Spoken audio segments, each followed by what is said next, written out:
اليوم رح نشوف مباراة ريال مدريد ولايبزيج في دوري الأبطال. هل فعلا انه ريال مدريد حسم التأهل او انه لايبزيج ممكن يعمل مفاجأة؟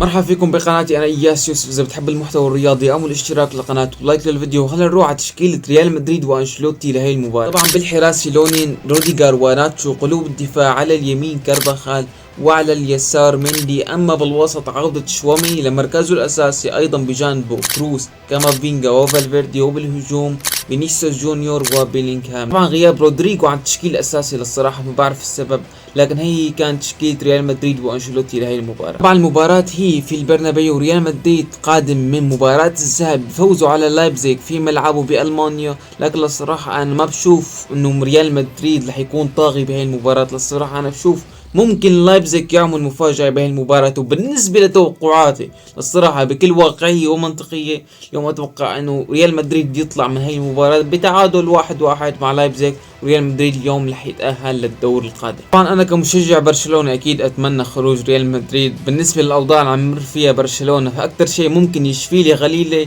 هو اليوم ريال مدريد يطلع من بطولة دوري الابطال، لكن للصراحة ما بتوقع هذا الشيء. 5 دقائق على بداية المباراة ويلا نروح على رد الفعل.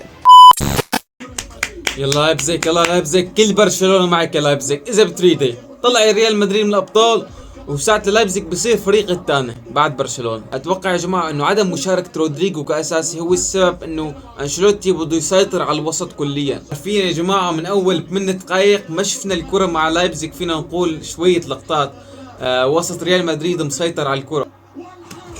لا ما عم صدق، ما عم صدق. اوفسايد اوفسايد. طيب شكرا، بس يا اخي حرام هي الفرصة ما بتضيع. على فرض انه يا جماعة ما تسلل، كيف بتضيع هيك فرصة؟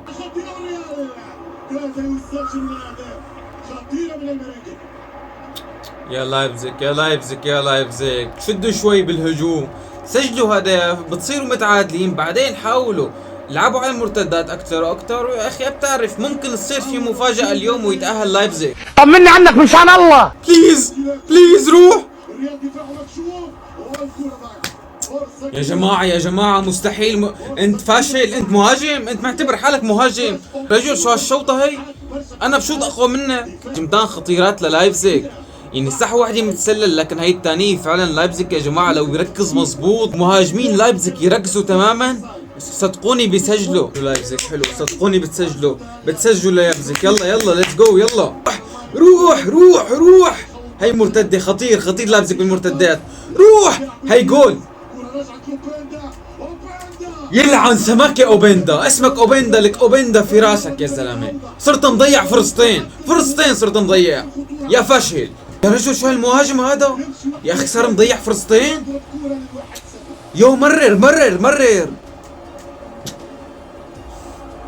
لايبزيج يا جماعه ممكن يكون خطير على ريال مدريد. يعني انا ما راح اقول لك انه احتماليه اليوم يتاهل ولا 10% يتاهل، لكن يا بضل في احتماليه. لو فالفيردي يا جماعه بيرجع لمستواه الموسم الماضي كان مثلا، صدقوني فالفيردي بنشوف نسخه استثنائيه، خاصه فالفيردي اللي بيعمل انطلاقات من الدفاع للهجوم.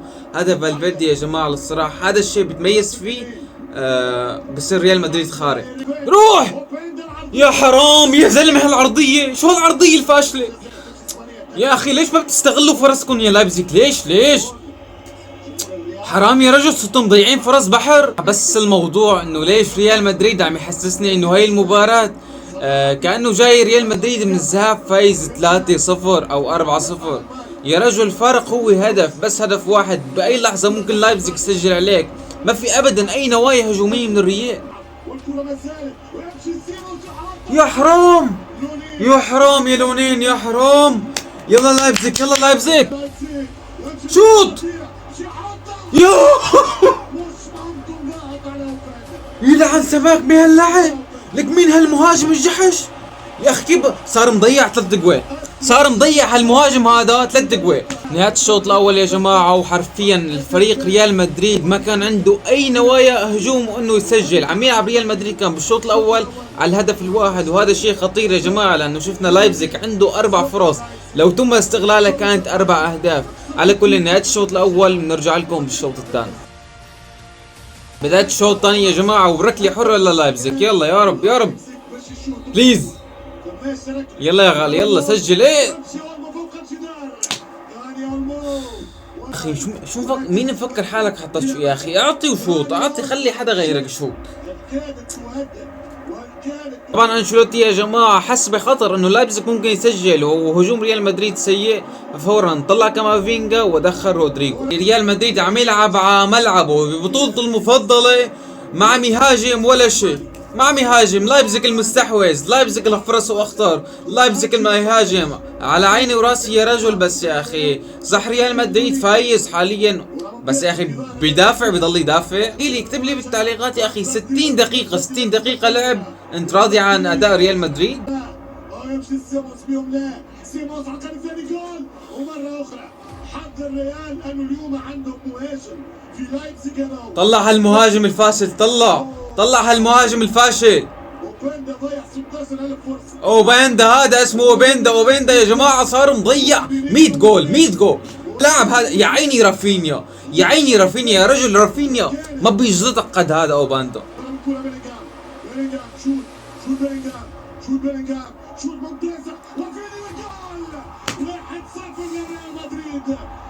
اللي بيضيع بيستقبل، هي احفظها قاعدة عند ريال مدريد، بتضيع امامي بتستقبل اهداف مني. شوف اللي عادي، شوف يا اخي يعني للصراحة يعني كروس والله هو السبب بالهدف. يا حرام الفرص يا رجل، قديش عم يضيعوا فرص عن جد مو منطق. يلا ليتس جو يلا لايبزيج بليز طلعوا وين يلا لايبزيج صدقوني بيعمل المستحيل بيعمل. وبس لولا اوباندا يا ريالي، لولا اوباندا كانت النتيجة هلا 3 أو 4-0. اول يا رجل من الاول يا رجل.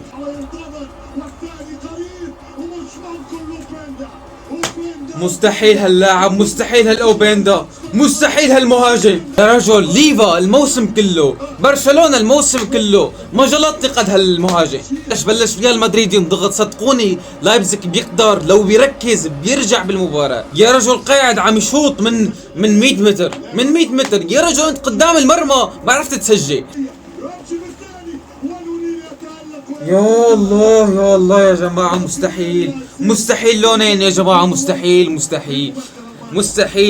نفس كل سنة بيطلع لك الحارس بينقذ الريال، نفس كل موسم يا جماعة بيطلع لك الحارس بينقذ الريال، بيطلع لك المهاجم او فينيسيوس بينقذ الريال.